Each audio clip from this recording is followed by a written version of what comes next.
여러분, 문재인 정부 들어서서 말입니다. 법정 최고금리를 2번이나 낮췄죠. 그것도 굉장히 많이 낮췄습니다.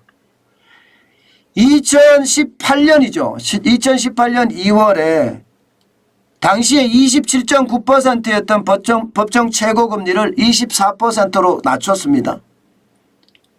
그리고 2021년 하반기에는 또 24%의 법정 최고금리를 20%로 낮췄습니다.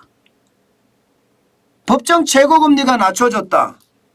그러면 대부업체에서 돈 빌리는 이자 비율이, 대출금 이자 비율이 굉장히 낮아졌다는 의미가 되는 겁니다.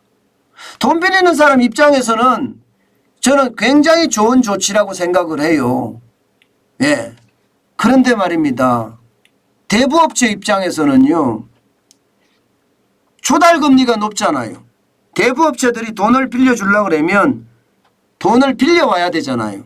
이 조달금리가 굉장히 셉니다. 예, 그래서 법정 최고금리가 높으면 아무래도 신용대출로 몇백만 원씩, 뭐 많으면 몇천만 원씩 이게 저신용자에게 돈을 빌려줬습니다. 그런데 법정 최고금리가 쭉쭉 떨어지잖아요. 20%까지 떨어졌잖아요. 그러니까 이거 이제 신용대출로 마구 빌려주면 안 되겠다. 왜냐하면 일단 이자가 적은 데다가 20%까지 떨어진 데다가 이게 신용도만 보고 몇백만 원씩 빌려줬을 때 사고가 나면 망할 수밖에 없겠구나. 이렇게 생각이 되는 거예요. 그러니까 어떻게 되겠습니까? 대부업체들이 대출을 확확 줄여나갑니다. 그러다 보니까 말입니다. 대부업체 이용자 수가 급감했습니다. 여러분, 이 지표 한번 보세요. 대부업체 이용자 수 감소가 얼마나 일어났는지를 보여주는 지표인데요. 여러분, 이게 쉽게 말하면 한 반년 만에 2021년 하반기에 금리를 20%로 법정 최고금리를 인하했잖아요. 그러니까 딱 반년 만에 지금 대부업체 이용자 수가 11만 명이 줄었습니다. 그러면 이 11만 명은 어디로 갔을까요? 11만 명은 대부업체를 손을 두드린다, 문을 두드린다 이러면요, 대부분의 그분들은요 저신용자예요. 1금융권이나 2금융권에서 빌리지 못하니까 3금융권까지 간 거예요. 이게 이제 대부업체에서 돈을 빌리는 실상이거든요. 그런데 이 인원이 줄어들었다는 것은 이 11만 명이 결국은 말입니다. 이게 사금융으로 갈 수밖에 없습니다. 사금융으로. 불법 사금융이죠. 저는 이게 심각하다고 생각을 합니다. 심각하다고. 법정 최고금리를 줄이는 건 좋아요. 그런데 신용도에 따라서 빌려야 될 사람은 빌려야 되거든요. 이자가 높다 하더라도. 그런데 못 빌리면 불법 사금융으로 내몰리고 그러면 법정 최고금리보다가 훨씬 많은 금리를 물어야 되고요. 그 와중에 불행한 일들도 굉장히 많이 일어날 수 있습니다. 여러분, 이 지표 한번 보세요. 이게 사실이에요. 2018년 말에 대부업을 이용하는 사람들은 221만 3천 명이었습니다. 와, 엄청나죠? 221만이에요. 그런데 2018년 말 되면 법정 최고금리가 27.9에서 24%로 내릴 때잖아. 2월에. 그죠? 내리니까 2019년 말에 줄고 2020년 말에 138만 9천 명으로 줄어들었습니다. 100만 명이 거의 줄어들었어요. 100만 명이. 그러다가 2021년 말에 또 낮추니까 123만에서요. 112만 명으로 11만 명이 사라진 겁니다. 어떤 분들은 대출 금액이 14조 5,100억 원에서 14조 6,400억 원을 올라갔으니까 아니 대부업에서 더 좋아진 것 아니야 이렇게 이야기하지만 이것은요 1금융권 돈 안 빌려주고 2금융권 돈 안 빌려주니까 이게 반짝 효과예요. 어쩔 수 없이 내려가는 거예요. 어쩔 수 없이. 그러면 여기서 지금 줄어드는 11만 명 어디로 갔을까요? 줄어드는 11만 명. 이 줄어드는 11만 명은요. 뭐 생각할 것도 없습니다. 결국 사인간의 어떤 돈을 빌리는 거 그렇게 갈 수밖에 없거든요. 사인간의 자입이라는 게 결국은 말입니다. 이게 불법 대부업체로 갈 수밖에 없다는 이야기가 되는 겁니다.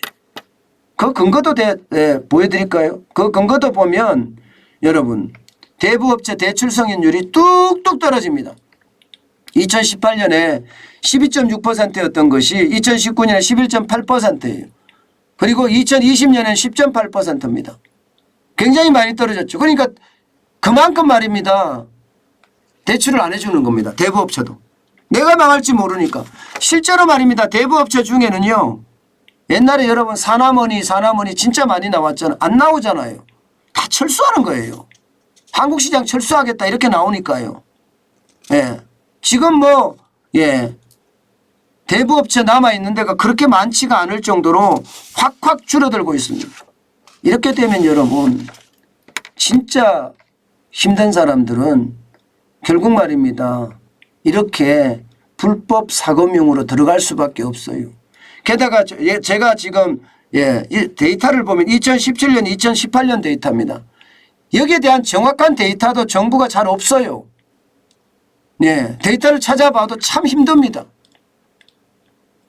여러분 보시다시피 정부가 추산한 불법 사금융의 시장 규모인데 6조 한 8천억 정도 된다고 하고요. 51만 8천 명이 사용을 한다고 합니다. 2018년에는 7조 1천억 정도 되고요. 41만 명이 활용을 한다고 할 정도로 지금 시장 규모는 점점 커지고 있습니다. 그래서 말입니다. 저는 여러분들에게 자꾸 이야기하는 게 이게 법정 최고금리라는 게 너무 인하해도 이게 문제가 있습니다. 그렇다고 너무 높아도 문제가 있고요. 2002년 10월에는 66%였습니다. 법정 최고금리가. 이거는 좀 높죠. 이거는 높죠. 2007년에 10월에는 49%로 떨어졌고요. 저는요 기본적으로 대부업체들이 사업이 가능하게끔은 돼야 돼요. 지금 20%를 한다 그러면요. 어느 누구도 대부업 안 한다고 합니다. 이게 조달금리하고 거기에 가산금리를 플러스 시켜서 한다고 하면요. 20%면 마이너스가 될 가능성이 굉장히 높다는 거예요. 그러니까 결국은 말입니다. 이게 포퓰리즘 정책이죠. 이념적인 정책인데 이런 정책이 결국 서민들을 더 죽이는 그런 결과를 초래한다. 저는 이렇게 생각합니다. 심지어 더불어민주당이 이재명 더불어민주당 그 당시 대통령 후보는 이 법정 최고금리를 10%로 한다고 했어요. 10%. 이게 시장경제를 하지 말자는 이야기나 다름없는 이야기인데요. 그런 걸 보면서 말입니다. 참 안타깝다 하는 생각을 참 많이 해봅니다. 여러분 시장은요. 시장에 맡겨놔야 돼요. 그래야지 시장이 잘 작동됩니다. 정부가 인위적으로 계속 작동을 하면요. 시장은 더 위험에 빠지기 마련입니다. 저는 늘 말씀을 드려요. 지금 대한민국의 상황 진짜 심각하다. 그러면 시장 경제가 꼽힐 수 있도록 정부가 지원해 주는 게 가장 좋다. 정부가 들어가서 시장의 주역이 되려고 하면 안 된다.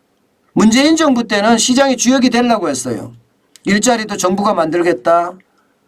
자금 지원도 정부가 하겠다. 이거는 아니거든요. 저는 빠른 시장의 회복이 결국 말입니다. 우리 경제에 어떤 새로운 부활을 만들어내지 않을까. 저는 그렇게 생각을 합니다.